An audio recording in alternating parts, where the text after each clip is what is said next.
Tuloy po ang 20 pesos na bigas na sinasabi ni Sara na panghayop.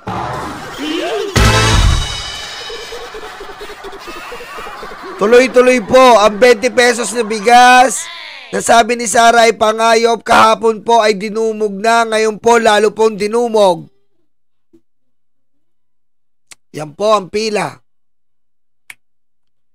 Yan ha. At ito po ang ating nakuhang mga larawan dyan sa sinasabing 20 pesos na panghayop.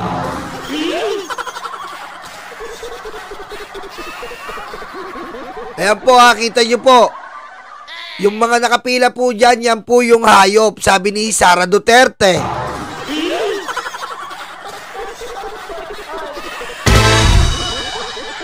Kitang-kita nyo po, ang daming hayop na nakapila, sabi ni Sara Duterte. Dahil ang 20 pesos na bigas ay panghayop at ang 20 pesos na bigas ay pang-eleksyon lang. Kaya kitang-kita nyo po, ang daming pumilang hayop.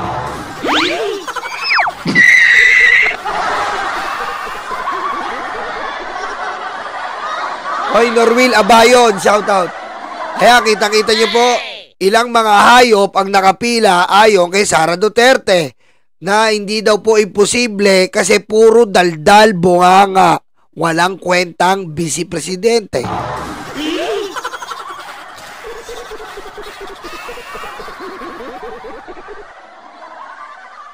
Ayan, kitang-kita nyo po, napakaputing bigas. Kesa sa ugali ni Sara at ni Amy, itim ang budi.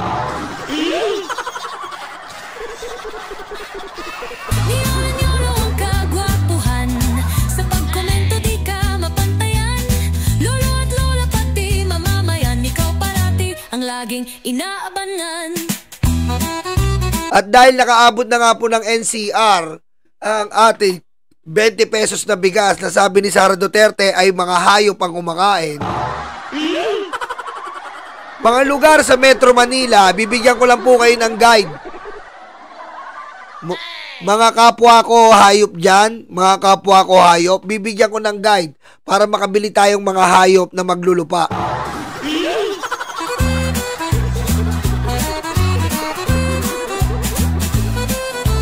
Ito po ang mga lugar sa Metro Manila kung saan makabibili po natin itong mga kapwa ko hayop ang 20 pesos na bigas. Dahil wala po tayong kapera-pera, tayo makakabili ng 20 pesos na bigas. Ganyan po talaga kapag pinanganak tayo mahirap, pare-parehas tayo mga hayop ayon kay Sara Duterte.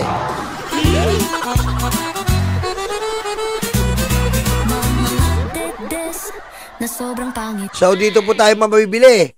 Ito po, sa mga palengke po, Kamuning Public Market sa May Cubao. Sa May Cubao po kung saan binibengbang nagpapakangkang si Maharlika. Sige lang, maglupasay sa galit. Kain pa ng boy, bawang pulubi, tubig ng ayar ko na. Kaya na, makakabili kayo sa Kamuning Public Market Cubao kung saan dyan po nag-originated ang pagpapakangkang ni Maharlika. Kasahod parati mga dead-deads na sobrang pangit. Sige lang, maglupasay sa galit. Kain pa ng boy, bawang... Makakabili rin po kayo sa Mandaluyong Public Market Calentong, Mandaluyong Public Market 2, Pabelia Road, kung saan galing po si Sara Duterte dyan sa loob ng Mandaluyong. Hi friends, I'm not fresh, I'm not fresh.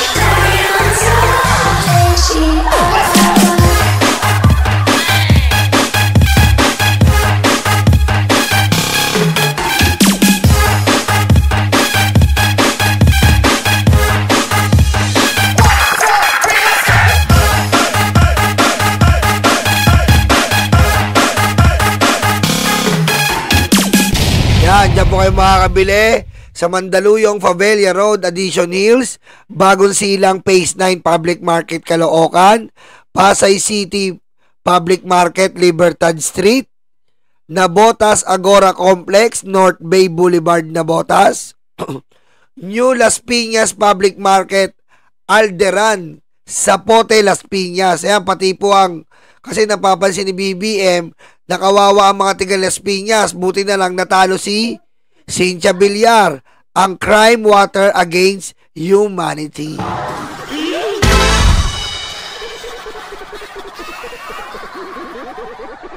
Okay? Buti na lang po natalo si Villar ang crime water against humanity at masyado po tayong nasasayahan dyan sa pagkatalo ng mga Villar kasi nga po, sobra-sobra na po ang pahirap sa Pilipino. Stream tech, internet, gawa ng Duterte. Crime water, gawa ng Duterte, joint venture ng mga oligarkong Villar.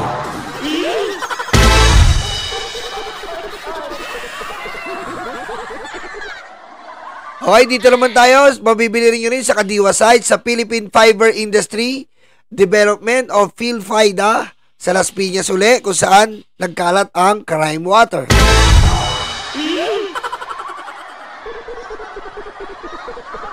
Bureau of Plant Industry sa Malate, Maynila. Bureau of Animal Industry, Visayas Avenue. Philippine National Headquarters or sa Camp Crame. Food Terminal Incorporation, Taguig City.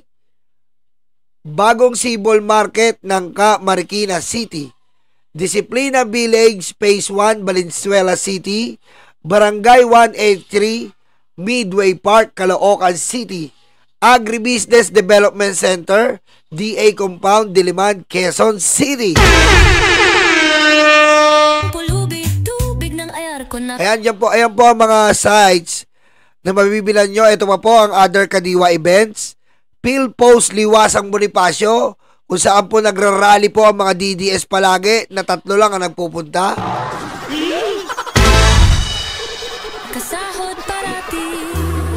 At syempre, Nabotas City Hall, Nabotas City. Kaya masasabi po natin dito na hindi po for election purposes lang ang 20 pesos na bigas. Diretso po ito. At kung maaari po, sabi ng Pangulo, ay kaya i-sustain ng buong taon. At sana po marami pa po ang makaabot sa mga kabayan ng 20 pesos na bigas. Isipin nyo po, kung meron po kayong 200 pesos, meron na po kayong 10 kilong bigas. Gaano po kalaki ng tinitipid na yon? At yung bigas na yan ay hindi po yan mabantot gaya ng mga DDS na nagluluga-luga yung tenga. Mga matatanda na wawalang problema, mga amoy fix at amoy sampagita, mga loyalista. Ang pakiusap lang natin sa mga DDS, dahil given na patay gutom sila, given na talagang hayok na hayok makaduga ng tao. Sana po mga DDS umayos tayo sa pila. Dahil ayon po sa DSWD, ayon po sa ating Department of Agriculture, naunguna po ang mga DDS na mga patay gutom na nakapila dyan. Sobrang ulyanin na lahat sila, sobrang minamahal ka. So pakiusap sa mga DDS, wag nating abusuhin na pati mga kamag-anak nyo na mga patay gutom din na mga DDS ay nakapila para kayo ay kumubra ng marami. Dahan-dahan lang mga patay gutom na DDS. Niyolo-niyolo ang kagwapuhan, sa pagkomento di ka mapantayan. Kaya yan po ang ating 20 pesos na bigas. Maraming salamat po sa mahal na Pangulo natin dahil hindi pa rin siya talaga nakakalimot. At ang 20 pesos na bigas na to ay wala pong halong garapata.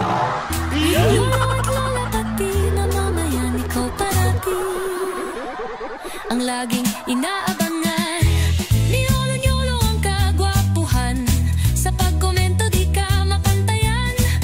Kaya ano pa ginagawa nyo? Pila na po sa mga kababayan natin. Sa mga kababayan natin na nais na magkaroon ng katipiran, kumbaga mapagkasya nyo ang inyong mga pera, matawid nyo ang pamilya nyo, malinis, wala pong garapata, napakabango. Ilang beses na po natin pinakita sa inyo yan. Kaya bumili na po kayo ng mga 20 pesos na bigas, pwede nyo pong i-screenshot to. Ayan po, i-screenshot nyo. At ipopost ko na rin sa community para po makatulong sa inyo. Unahan nyo na po yung mga DDS. Grabe po, patay gutom po talaga. Inuubos po talaga eh. Inuubos ng mga DDS. Patay gutom!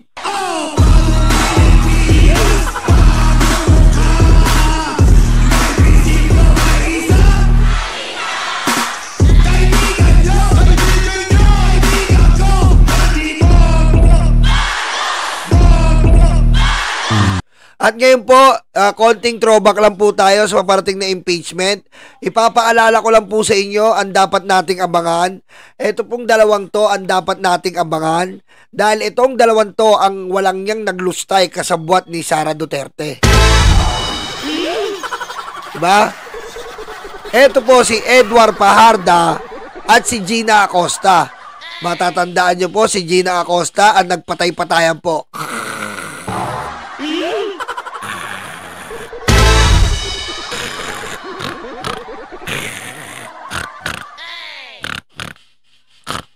Gising na, nandito na yung ambulansya. Tama na drama.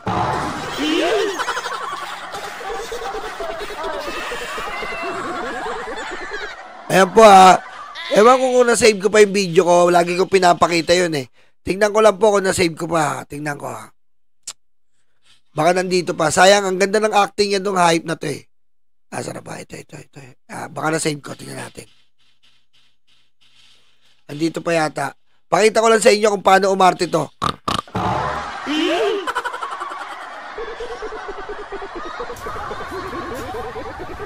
Ayan po ha. Anong nararamdaman niya? Ayan, hindi po patay yan ha. Hindi po patay yan. Buhay po yan. Hindi po patay yan. Buhay po yan. Ha? Drama-drama lang. Parang sulay kang pininger leaking good. Lights! Camera! Action!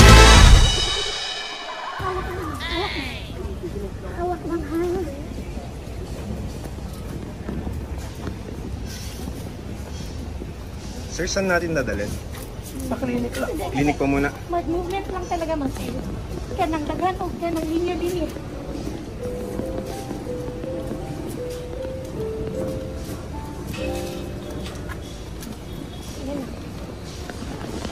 So ngayon, dadalhin muna sa klinik itong si Miss Gina Acosta after testifying sa Congress. Ay, ma'am. Pagkita na tayo sa may ano.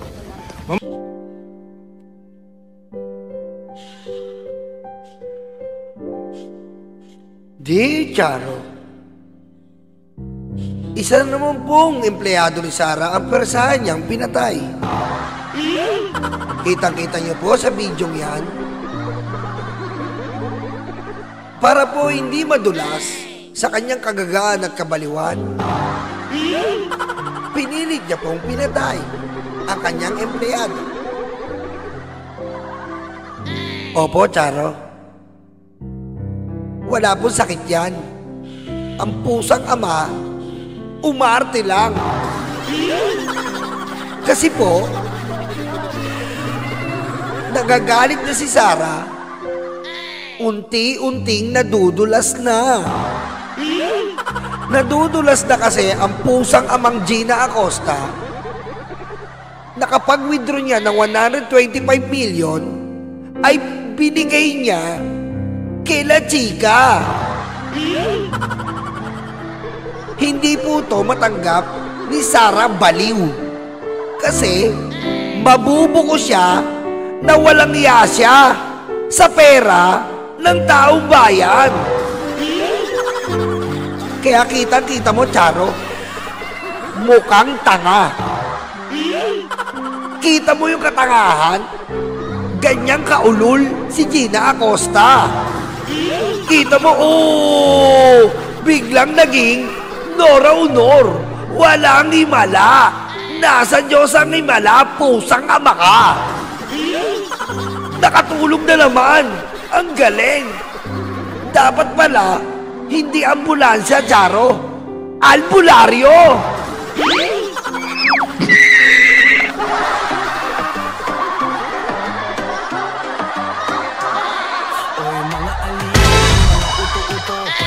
Sa news na gawa-gawa mo, akala mo kung sinong mga matalino, pero bakit ngayon mukha kayong tanga at gago? Saan location mo, Nyolo? Tanga ka pala eh, di mag-research ka. Ano ka, lilibre pa kita? Bobo! Mo ko takutin. Ha? Di ako DDS. Wala dito yung betlog ko. Ha? Betlog ko nasa brief, tanga. Ayan po si Gina Acosta, kung saan pinatay ni Sara. Grabe si Sara, no? kaya niyang patayin yung empleyado niya in an instant. Ha? Pinapaalala ko lang po sa inyo. Ito po ang main character. Ito po, DepEd OBP disbursing officers, security officers, handle the confidential fund. Ito po, tanga-tanga tong dalawang uligala to ang hawak ng pera natin. Oh.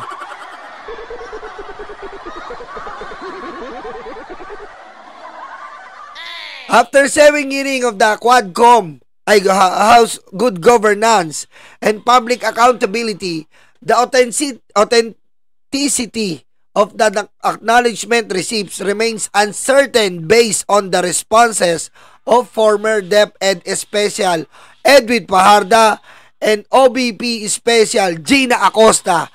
Ulitin ko po si Gina Acosta po yung nagpatay-patayan na parang tangang kupal.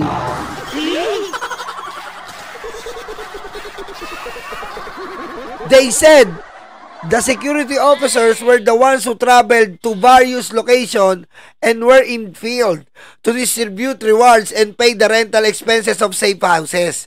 Ito nga po yung sinasabi ko sa inyo na si Gina Acosta po, siya po ang nag-withdraw, kundi ba naman sinungaling na ulikba. Pagka-withdraw niya po ng 125 million, huling-huli po, sinabi niya, nilagay niya sa vault. Ay, hindi pala. Binigay ko pala kay La Chica. Yon, doon na siya namatay. Doon na pinapatay ni Sarah. Patayin mo na yan. Wala, patayin nyo yan. Patayin nyo yan. Patayin nyo. Mali yung script. Patayin yan.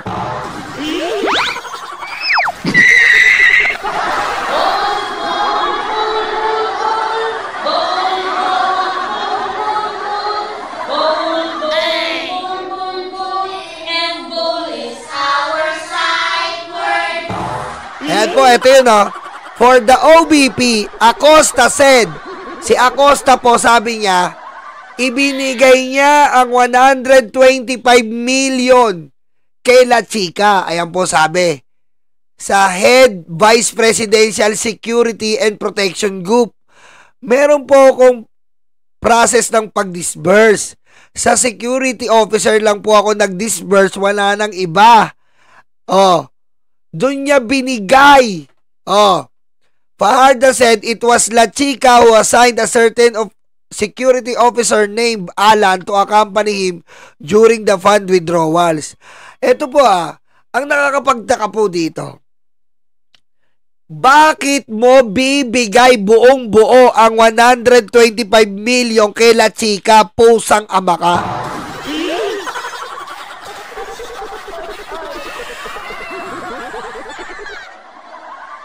Kasi naman po, hindi naman po tayo tanga-bobo dito.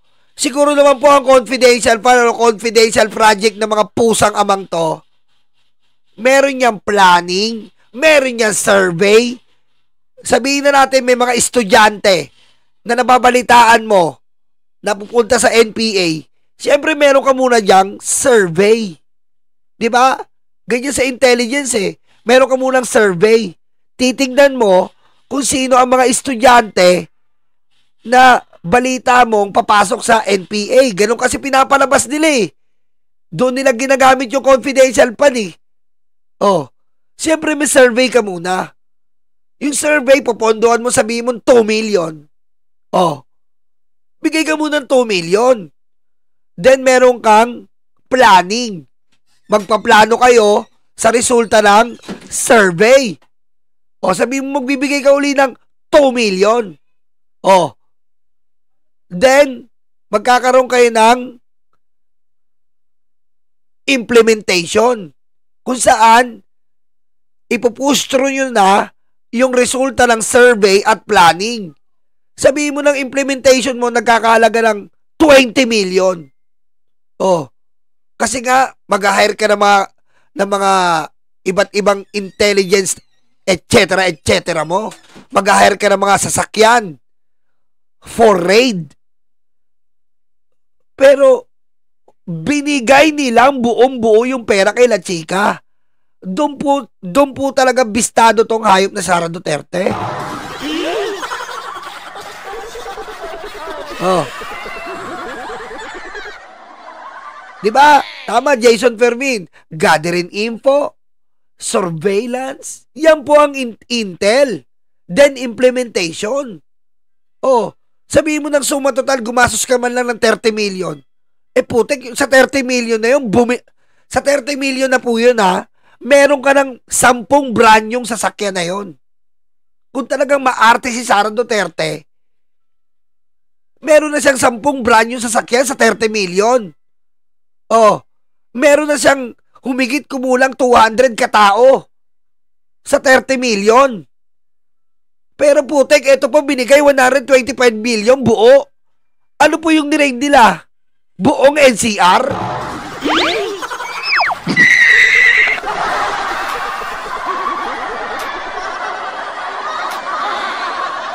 Nagalit si Pulong. Sa babae Pulong. Nagwala o sila'y nagwala. Kung isang eskwelahan po ang i-raid mo, putik, mababa na 1 million dyan.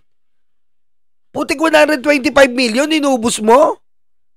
Oh, ganun po kasi yung confidential funds. Hindi mo pwedeng bilhin ng, inuulit ko, hindi mo pwedeng bilhin ng bangko, computer. Meron pa silang biniling ganun, bangko, computer, tanga-tanga.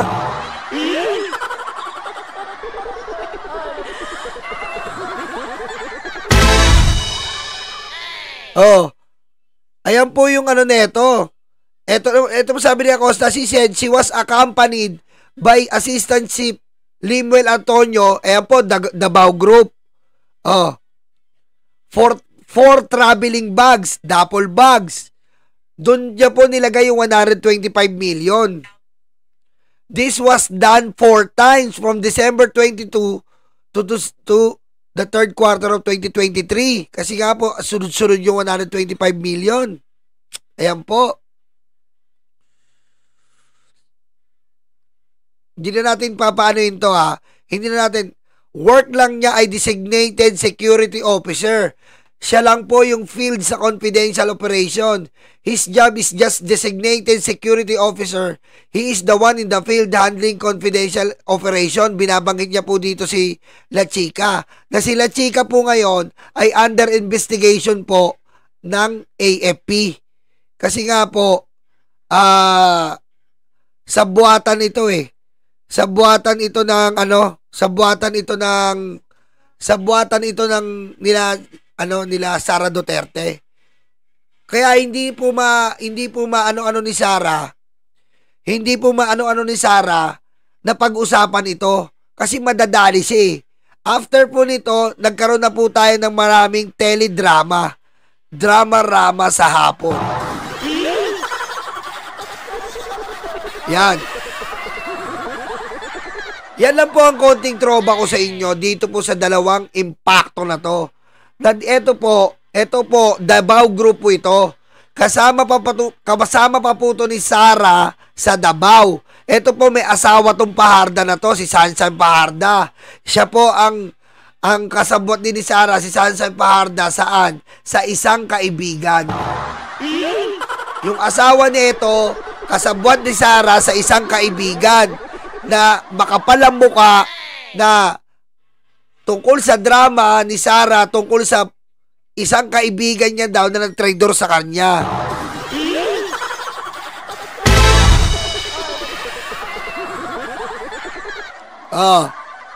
Yan po ang aabangan natin sa impeachment. Kasi po, ito talaga ang questionable dyan. Paano mo sabing ibinigay nyo lang kay La Chica yung 125 million? Anong klaseng mukha meron kayo?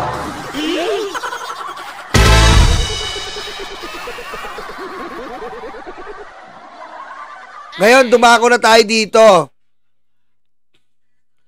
Medyo nakakaiyak na balita po ito galing sa Manila Times. Ito po ang nakakaiyak na balita. ICC trial looms for Go and Bato. Yan ang sinasabi ko.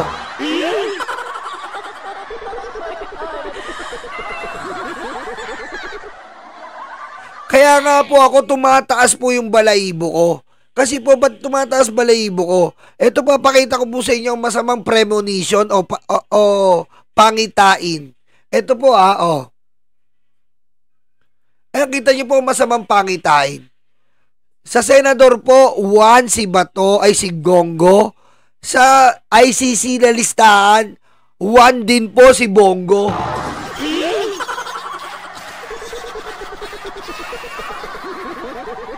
Masamang pangitain po ito. Kumbaga, ito po ang ito po ang tinatawag nilang sa French tumbong tutong.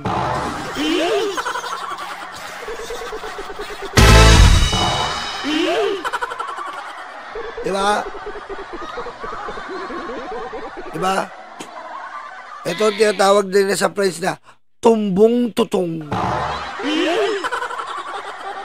Ayan. Sa senatorial po, number 1 si Bongo. Sa ICC po, number 1 din po si Bongo sa poll delivery. Dito po, 26 million votes. Dito naman po, sa ICC, crime against humanity, 30,000 lives. Talagang talagang pinagtagpo. Talagang pinagtagpo po. Dito naman po sa Senator De La Rosa Bato, 20 million votes. Sa ICC po, number 3 rin po siya. Kasi ang pangalawa si Sara Duterte. Si Sara Duterte po, 500 lives. Diba? Si Sara Duterte po, 500 lives lang. Kumbaga number 3 si Bato dito. Parehas na parehas po sa senador at ICC list.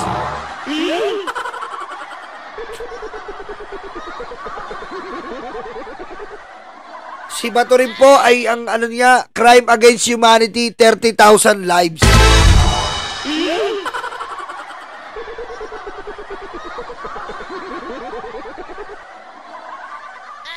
So, masamang pangitain po ito. Talagang nagbabadya na po ang tadhana para dalhin na po. Hindi ko po alam kung aabot po tayo sa proclamation. Sana po may proklama man lang po. Pakiusap sa Comelec, iproklama nyo man lang para maramdaman naman nila kahit papaano. Diba? Para maramdaman naman nila at least kahit papaano, naramdaman nila. Hindi yung BBM, sana ipaproklama nyo muna. Okay? Ipaproklama muna natin. Kahit papaano, mga hayop din yan. Diba?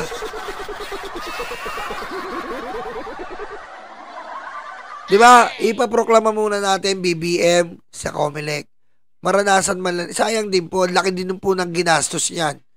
Ang laki din po na nagastos. Mga billion po na nagastos niyan.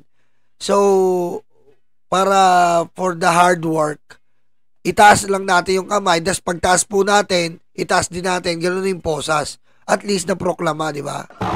Asim ah.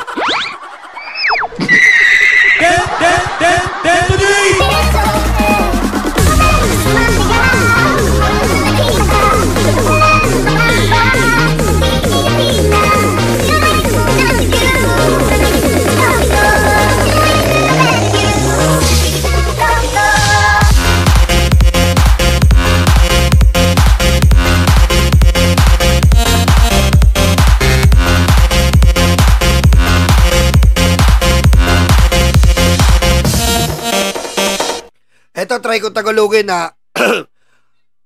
Two of former President Rodrigo Duterte closest ally De La Rosa Bongo are likely to face trial before the ICC. Ay malamang daw po ay humarap na sa trial according to Cristina Conti. Oy, panalo si Cristina Conti. Yari kayo. Panalo po si Cristina Conti.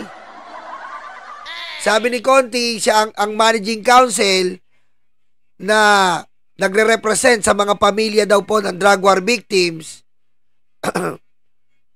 Ito na, Bato, I'm pretty sure will get a warrant of arrest. Si Bato de la Rosa daw po ay siguradong makakakuha ng warrant of arrest. Palakpakan!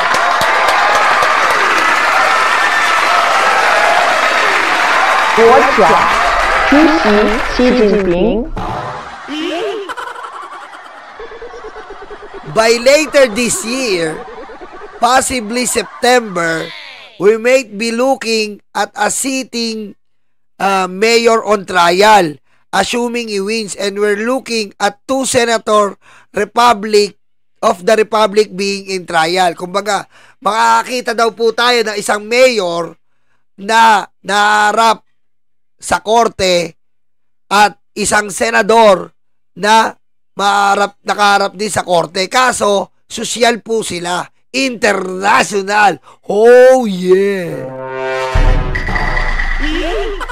Oh, yabang. Branded. Sana foil. Yabang ni Bongo, tsaka ni Bato, branded. Sana foil. International level. Iba. Ayop! Pang Hollywood ang dating ni Bongo at ni Bato. Level up! Galing! Proud Pilipino! Mga Pilipino, maging proud kayo! Senador natin, international! Mayor natin, international! Kaso, kriminal!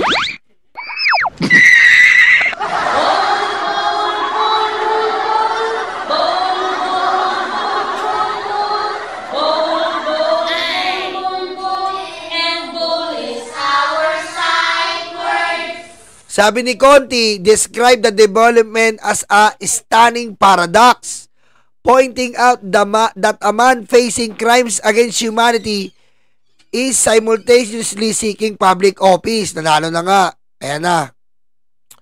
Eto. The ICC is no longer just looking at Duterte, Conti said. They will look at who is responsible. Kasi hindi po imposibleng hindi pumunta si Bato at Bongo doon. Tandaan nyo po, hindi si Bato po at Bongo, hindi po sila ang utak. Sila po ang implementor. Sila po ang nag-implement, kasabwat sila ni Duterte. Si Bato po sa PNP kung saan inutusan niyang patayin lahat ng adik. Si Bongo naman po ang nagpopondo bilang reward para sa pagpatay ng mga adik. Kaya hindi po imposible na sila ay maging international level. Ako ay Pilipino. Proud Pinoy. I am not Filipino for nothing. International leveling.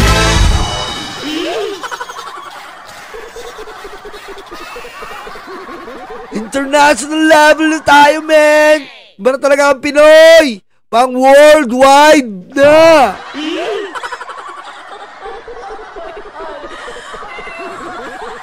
Ito na. She said that the tribunal is now exploring broader chains of command. Ang tribunal daw po ng ICC ay naghahanap na po ng mga taong kasabwat po sa chain of command o yung mga sumunod sa pag-i-implement o pag-aaproba ng war on drugs. Hinahanap na. At sino ang main character? Bato at Bongo. Sabi ko sa iyo, Bato, Bongo, magsaya na kayo, tumulang-talon na kayo.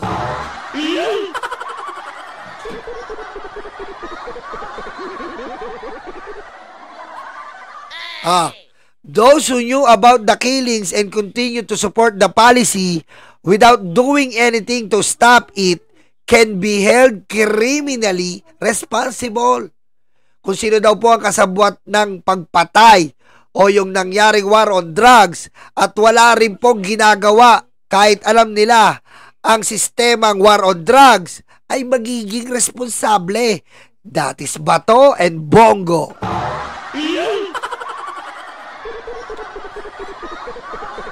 Narinig ko nga may sa akin na lagi daw kumakanta si si Duterte, si Digong.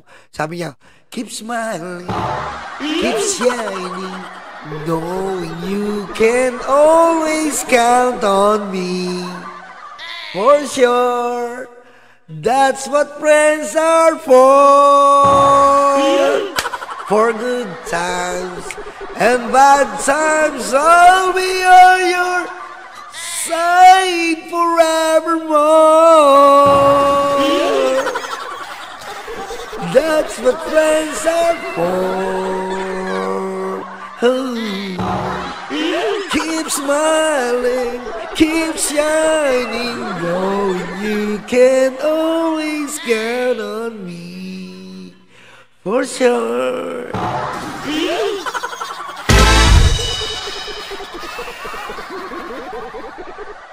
Reunion! Reunion to, Jason Reyes.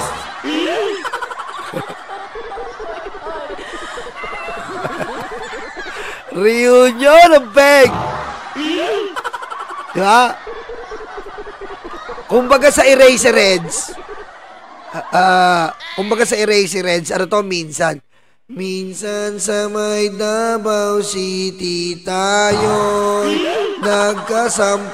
nagkasumpaan na maraming extrajudicial killing tayo na pagsasaluan. Sa ilalim ng Malacanang, ang daming adik na pinatay niyan. Kahit na di nyo sabihin, 30,000 ang inabot patayan. Ngunit ngayon, tayo ay siningil na ng kahapon. Sana'y sama-sama, walang iwanan aking mahal na tropa. At kung sakaling magsenador ka at ikaw naman ay mayor, minsan tayo ay magkikita na ay sisiya.